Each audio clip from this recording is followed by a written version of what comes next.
हे बुढ़वा के देख के अखिया हमर फूटता हे बुढ़वा के देख के।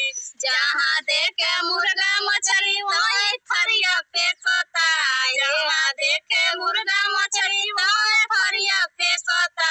हे बुढ़वा के देख के अखिया हमर फूटता हे बुढ़वा के देख के अखिया हमर फूटता हे बुढ़वा के देख के। जहाँ देखे तो तकिया तो हमें जाके सुतता, जहाँ देखे तो तकिया तो हमें जाके सुतता।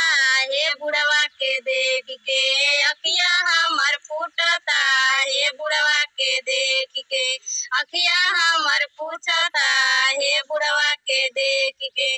जहाँ देखे डेहरी को नाव में जाके मुतता, जहाँ देखे डेहरी को नाव में जाके मुतता। हे बुढ़वा के देख के अखिया हमर फूटता हे बुढ़वा के देख के अखिया हमर फूटता हे बुढ़वा के देख के। जहाँ देखे घेवड़ा लौकी वहाँ जाके होगता, जहाँ देखे घेवड़ा लौकी वहाँ जाके होगता।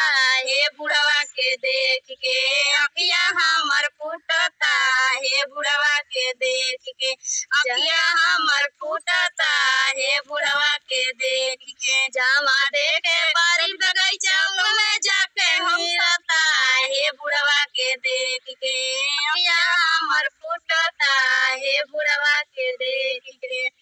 तो दोस्तों आप लोग के अच्छा लगी मनोरंजन वाला गाना अच्छा लगी तो लाइक